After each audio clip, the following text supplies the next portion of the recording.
Crossing: New Horizons came out in 2020 and, fair to say, everyone lost their minds about it. Not only did it come out at a time when most of us were keeping to our rooms amidst the pandemic and needed that exact kind of wholesome distraction, but it had also been 8 years since Animal Crossing New Leaf, so the appetite for a new Animal Crossing was mighty high indeed.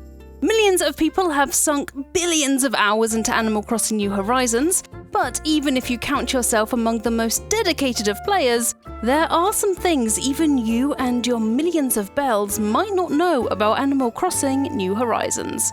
So, here are 16 things you didn't know about Animal Crossing New Horizons, even if you played it. Jumping from the Nintendo DS to the Nintendo Switch made a huge difference to Animal Crossing New Horizons in a way that's clear to every single one of you who's booted it up.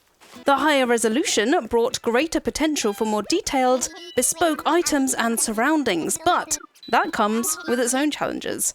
Make everything too detailed and you'd feel pretty overwhelmed just walking through your desert island as each object vies for your attention.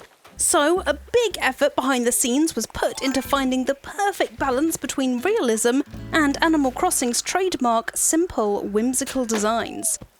So the devs actually had this sliding scale for what objects would be realistically portrayed, and which would be boiled down to their main components.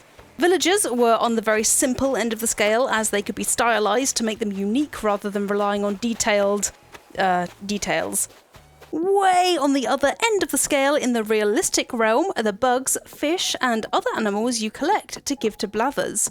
As well as looking good in their display boxes in the museum, being accurate mini representations of their real-life selves makes it all the more fascinating and satisfying when you catch one, as you can appreciate each creature's exquisite features up close.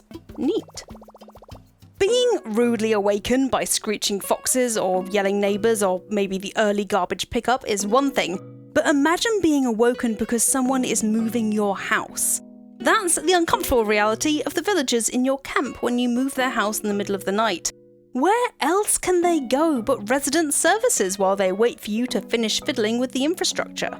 If you go have a look in resident services once you're done kicking them temporarily out of house and home, you can see them in their PJs waiting sleepily for you to be done. You better have a gift or at least a loving reaction waiting for them. It's the least you can do, really.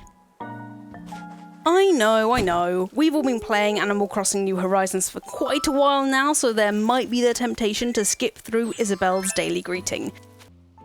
I would caution you to always pay attention to Isabelle paying attention to her horoscope, though.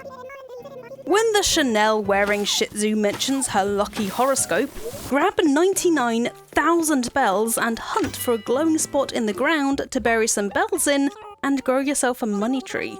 Your crop from the tree will be much more than usual as you buried those bells on a lucky day, netting you 297,000 bells instead of 30k, which is the usual amount.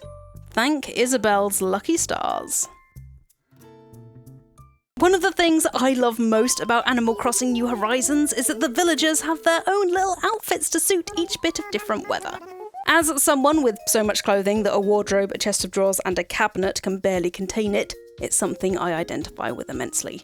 Anyway, one type of villager who resists this urge to accessorize are frogs, and specifically frogs when it starts to rain. Instead of donning a raincoat, hat or umbrella, they just go out in their usual threads and enjoy the dapple of rain on their skin. Frogs are amphibians, so they're just as content in water as they are on land, so this is delightfully fitting. You run on it, you jump on it, you dig in it. Grass puts up with a lot in Animal Crossing New Horizons. It might seem like a simple component of the game, but in reality, a lot of thought went into making sure it was just the right level of realistic simplicity, and yeah, I know that is kind of a contradiction in terms, but hear me out.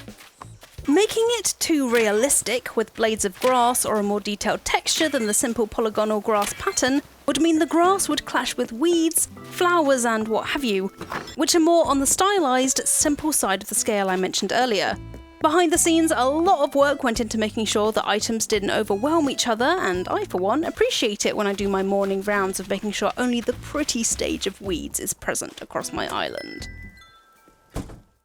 Imagine a bodybuilder. You're probably thinking of someone in gym gear with muscles galore, holding onto a boiled egg or something.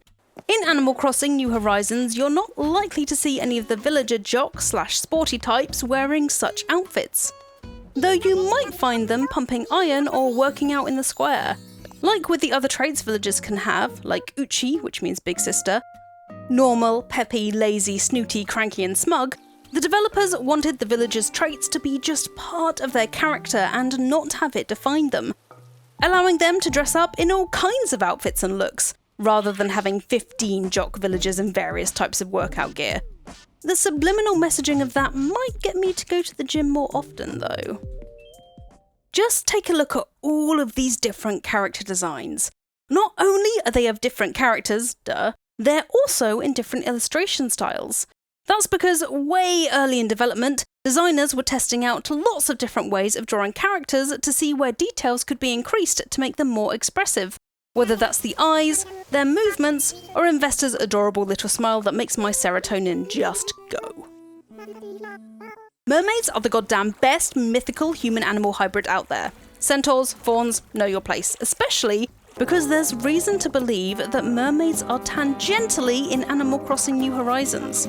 Fans think that Pascal always wants your scallop shells, and is the one who gives you mermaid recipes because he knows mermaids. Gives them the scallops for their bras or other accessorizing purposes, and in return, they give him recipes for mermaid furniture. Makes sense to me. Pascal being an adorable mermaid middleman is a theory I am 100% here for. Look at the feats. Look at the hands. Look at the face! No, seriously, look at them. The changeover from Nintendo DS to Nintendo Switch brought with it more rounded limbs and facial features, but more importantly, the ability to add little pads to cat feet so now they leave footprints in the sand. Look at the feet! Do you know Audie? You should know Audie. She's this stylish, kind, and very on-trend fox villager, and turns out is based on a real-life person. A grandma, to be exact. Paul Hubans opened up on Twitter a while back about his grandma's impressive Animal Crossing New Leaf save file, which was a behemoth 3,580 hours long. Her name? Audrey. The good vibes are off the charts. Crafting was a new addition to Animal Crossing New Horizons.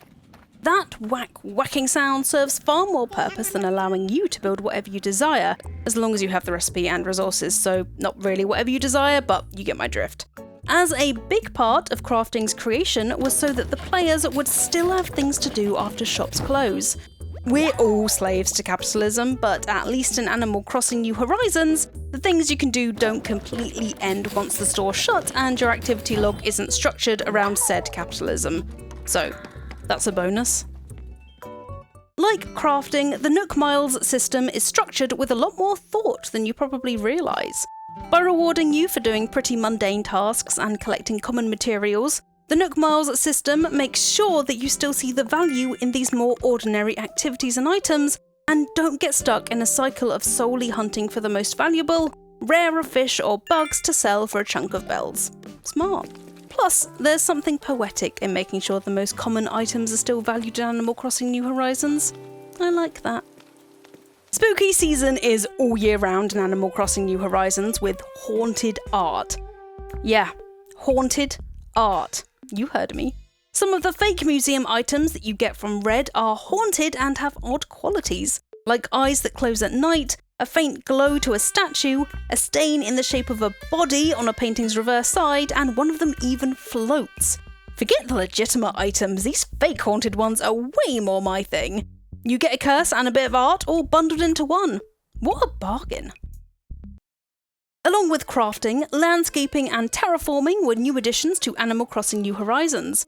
Developers noted that some players would repeatedly wipe their save file and restart their game to get an island shape they wanted, so the devs thought they'd save us a bit of time. With the terraforming and landscaping tools, we can make our islands into whatever shape we want without needing to endure a mundane cycle of gambling on getting the perfect island shape again and again and again. Thanks, devs. The devs had more sneaky but loving plans to make sure players were on a level playing field / desert island when it came to exclusive seasonal items.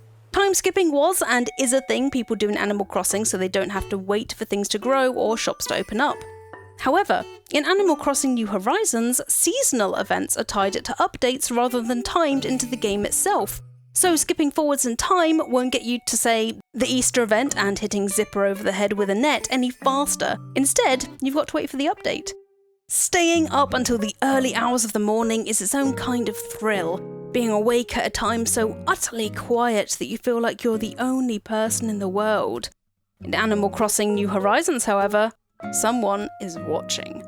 Keep your TV on in the early hours and at precisely 3:33 AM, this will appear on the screen. I don't know what they want, or who they are, or what they're saying, but boy, it gives me the chills. They're out there, somewhere. And that's 16 things you didn't know about Animal Crossing New Horizons, even if you played it. If you enjoyed the video, thanks very much, and don't forget to like and subscribe to Eurogamer for more videos about video games, as we have a new one out every single day.